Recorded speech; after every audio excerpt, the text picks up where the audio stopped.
Salut à tous, on se retrouve aujourd'hui pour parler du Paris Saint-Germain ce samedi 16 septembre et on commence tout d'abord avec le match hier soir entre le Paris Saint-Germain et le GC Nice et du coup première défaite pour cette nouvelle saison, première défaite bien sûr en match officiel, donc une défaite 3-2 au Parc des Princes, donc Mbappé. C'est lui qui a inscrit les 2 buts côté Paris Saint-Germain, mais le PSG a pris quand même 3 buts au Parc, ça fait beaucoup trop de buts de pris.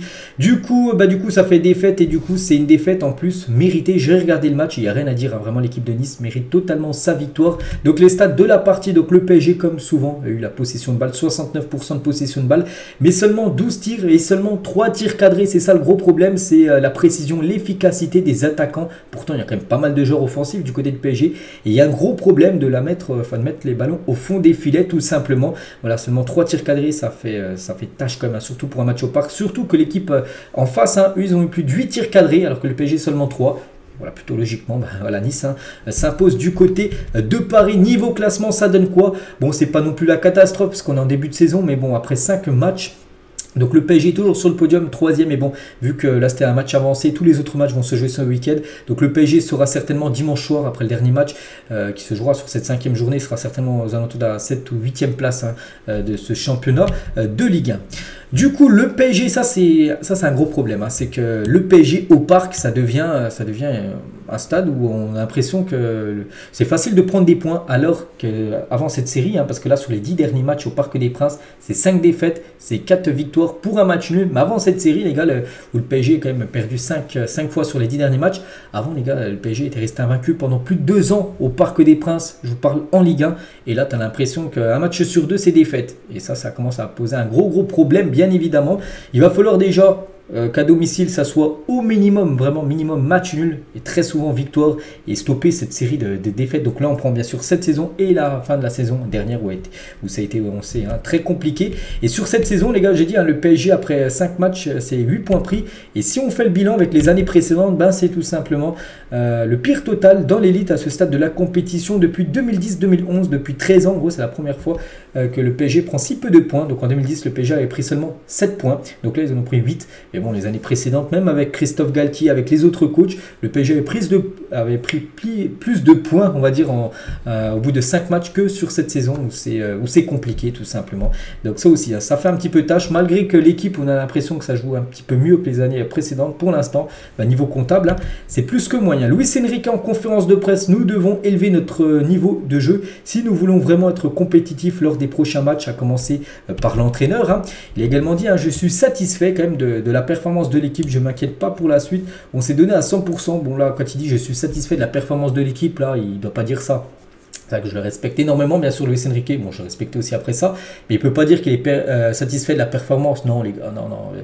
Il faut être juste. Voilà, il faut qu'il le dise quand l'équipe a mal joué. Là, le PSG a mal joué hier. On ne va pas dire que le Paris Saint-Germain a fait une belle partie hier. Donc non, ça c'est.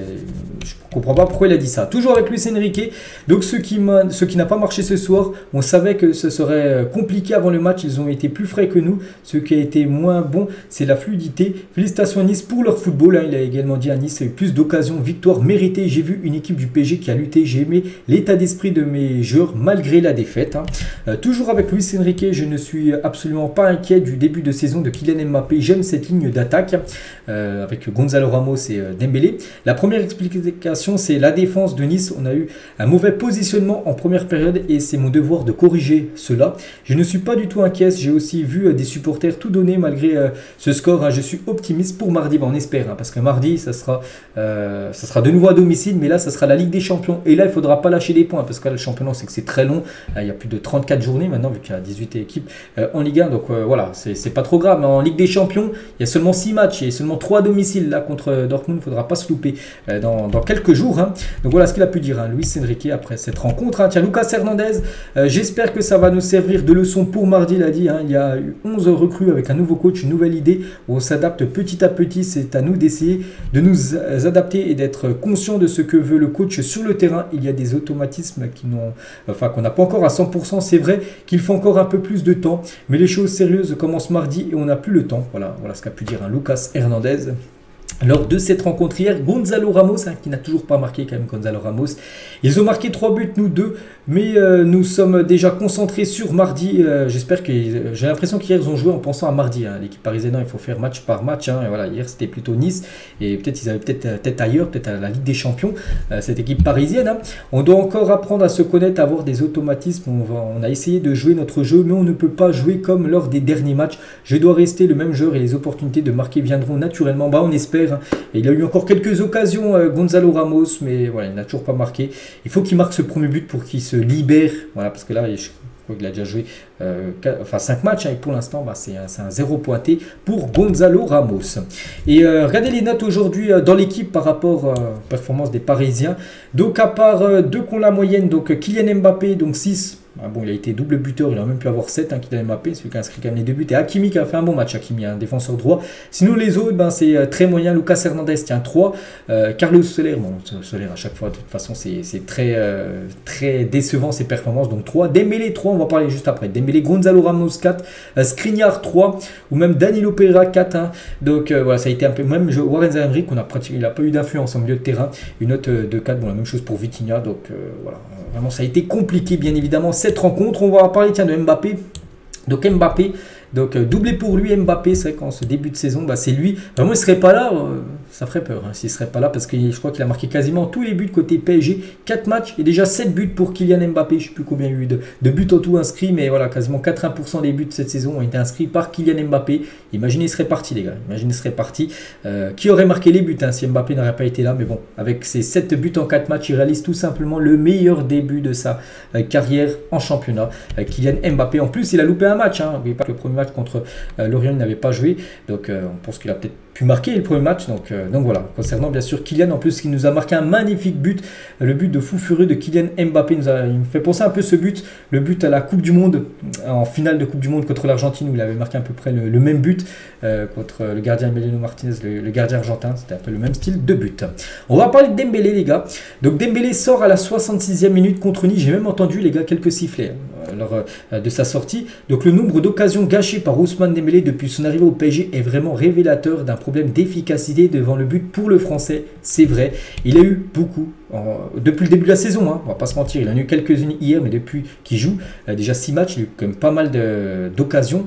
Et pour l'instant, 0 pointé, 0 but, 0 passe D. Donc le 0-0-7 en approche pour Dembouz, ben peut-être. C'est vrai que le prochain match, il n'est pas buteur ni des passeurs D. Ça fera 0-0-7 tout simplement. Donc après, c'est vrai qu'il y en a qui vont dire, il arrive tout ça. C'est vrai, mais voilà, il y a des joueurs, on sait qui arrivent dans des clubs et ça va beaucoup mieux. Ils sont décisifs directs et surtout, il les a, les occasions. Il les a. Regardez hier le face-à-face. Ça frappe, c'est le gros problème, c'est l'efficacité pour lui. Il peut faire la passe, hein, à Gonzalo Ramos qui est juste à côté et je pense que ça aurait fait but. Hein. Je me souviens aussi contre Toulouse où il dribble 3-4 joueurs, ça il n'y a pas de souci. Niveau dribble, hein, c'est peut-être le meilleur au monde. Mais après, niveau tir, tout ça, contre Toulouse, où il glisse au dernier moment. Bon, après, il glisse, c'est vrai qu'il n'a pas de chance. Mais bon, moi, ce que je retiens, c'est qu'il n'y a pas but. Ça a pu donner une victoire en plus au PSG. Donc voilà, concernant Ousmane Dembélé, pour l'instant, c'est moyen. Mais bon, on va dire sur son adaptation. Mais bon, d'ici 2-3 matchs, il va falloir qu'il commence à être décisif. Sinon, on va se poser des questions, bien sûr, sur Ousmane. Mais bon, ça reste bien sûr un très grand joueur. Ça, on le sait tous. Premier match aussi officiel pour Kolo Muani avec le PSG. Donc, il est devenu hier le 502e joueur de l'histoire. Avoir évolué avec l'équipe première du Paris Saint-Germain. Donc lui, regardez, premier match, il est rentré au bout de 60 minutes de jeu à peu près et il a déjà été décisif. Hein. Première passe D sur le deuxième but de Kylian Mbappé, bah, c'est lui qui fait la passe D. Voilà, donc lui déjà il a une passe D, enfin il a été plus décisif que Ousmane Dembélé, mais en seulement quelques minutes, hein, pour Randal Kolo Muani. Et Kolo Muani a dit, il ne faut pas oublier que nous sommes une nouvelle équipe, ça c'est vrai. Et sur son réseau, Instagram, il a mis, hein, j'aurais aimé un meilleur scénario pour ma première au parc malgré le résultat que vous avez été au rendez-vous. En parlant des supporters, je n'oublierai jamais votre accueil. Voilà ce qu'il a pu mettre, un Randal Kolo Muani par rapport à sa première. On va parler de Ugarte. Il a beaucoup manqué en début de match. N'oubliez pas qu'il était sur le banc comme Marquinhos parce que vu qu'ils avaient joué avec leur sélection, l'Uruguay et le Brésil, avec le décalage horaire, ça, ils étaient revenus tard. Là, il y a 2 jours, c'est pour ça que Luis Enrique a préféré les mettre sur le banc. Et c'est vrai que l'entrée en jeu de cet homme a clairement inversé la tendance dans le milieu du PSG. Il est rentré. Il a joué les 20 dernières minutes, tu as senti que le PSG, ça allait beaucoup mieux avec l'entrée en jeu, hein, de Ugarte. On va parler aussi de Verratti. Il n'a pas joué bien sûr Marco Verratti, mais hier avant le match c'était une cérémonie d'adieu pour Marco Verratti qui quitte le PSG après plus de 11 ans passé du côté du club. Quelques photos lors de cette cérémonie, on peut le voir bien sûr Marco Verratti en pleurs, il est avec sa famille tout simplement. Il y avait aussi le président Nasser et la banderole du club pour Marco Verratti, une décennie de magie, 30 trophées avec Paris, 30 c'est énorme, un monument nommé Marco Verratti, voilà une magnifique banderole du collectif Ultra Paris par rapport au départ de Marco Verratti. Et il y avait aussi des banderoles les gars par rapport aux tragédies qu'il y a eu ces derniers jours, donc soutien au peuple libyen et soutien au peuple marocain bien sûr, voilà par rapport comme ce que je vous dis au drame qui s'est passé là ces derniers jours. Concernant les gars le futur, qu'est-ce qui va se passer? Donc tout d'abord aujourd'hui, repos pour les joueurs du PSG, il n'y a pas d'entraînement aujourd'hui samedi, tout le monde repos, voilà, ils font ce qu'ils veulent. Donc ça doit reprendre l'entraînement, enfin les joueurs reprennent l'entraînement demain 11 h du matin. Le groupe sera en mode Ligue des Champions avant d'affronter Dortmund. Donc voilà, ça sera dans 2 jours. Quand on sera demain, ça sera dans 2 jours tout simplement. Donc voilà, entraînement demain matin bien sûr avec la perspective d'affronter bien sûr Dortmund et aussi l'Olympique de Marseille dimanche prochain en Ligue 1. On va parler du jeune Edouard Michu et c'est officiel, le milieu de terrain formé au PSG rejoint le club d'Adana Demirspor dans le cadre d'un prêt. Donc le PSG souhaite une saison pleine de réussite à Edouard avec Adana Demirspor. Donc ce jeune joueur Edouard Michu qui avait été prêté à Sunderland saison dernière, donc de nouveau prêté cette fois-ci à Adana Demirspor. On lui souhaite bonne chance du côté de la Turquie. Info, la source parisienne, le PSG se prépare à lancer son 3e maillot Air Jordan X PSG ce mardi 19 septembre. Tiens, mardi là qu'arrive, peut-être le 3e maillot pourrait être dévoilé, tout simplement ce maillot qui devrait être celui-là, un magnifique maillot. Le président Nasser s'est rendu à Séville ce vendredi, c'était hier, donc il était présent hier soir au parc, mais peut-être hier matin il était présent à Séville pour rencontrer Sergio Rico qui est sorti de l'hôpital il y a déjà plus d'un mois. L'occasion pour PSG TV de réaliser une interview retrouvée ce samedi sur les plateformes du PSG. Donc aujourd'hui il y aura l'interview bien sûr de Sergio Rico par rapport à ce qu'il a vécu ces dernières semaines. Vous savez qu'il a eu un grave accident. eSport dévoile les 24 meilleurs joueurs de Ligue 1 sur le prochain eSport FC. On peut voir beaucoup de Parisiens, regardez là c'est les plus gros joueurs et les 12 plus gros joueurs de la Ligue 1. Il y a quand même pas mal de Parisiens, donc Mbappé, Marquinhos, Donnarumma, Dembélé, ça va jusqu'à Skriniar. Le premier hors parisien c'est Ben Yedder avec une note de 83. On peut voir tous les joueurs parisiens, les notes qu'ils auront. Donc Ugarte par exemple 81 de notes, ou par exemple tiens Danilo Pereira une note de 81, Nuno Mendes seulement 82, c'est quand même complètement fou. Et on finit les gars cet épisode aujourd'hui avec l'équipe féminine et le barrage pour les filles pour le jeu la Ligue des Champions. Ça sera un gros morceau, ça sera Manchester United au programme. Donc match aller en Angleterre 10 ou 11 octobre et le match retour à Paris, donc la semaine d'après le 18 ou 19 octobre. Donc ce qui est bien c'est que le match retour sera peut-être au parc, il pourrait se jouer au parc ce match voilà retour. Donc l'équipe qui gagnera se qualifiera pour les phases de poule de la Ligue des Champions féminine. Donc bonne chance aux Parisiennes qui commencent aujourd'hui le premier match de la D1 Arkema. Je crois que c'est un déplacement du côté de Bordeaux pour les filles parisiennes. Donc voilà ce qu'elle va dire aujourd'hui. J'espère que ça vous a plu. On se retrouve demain bien évidemment.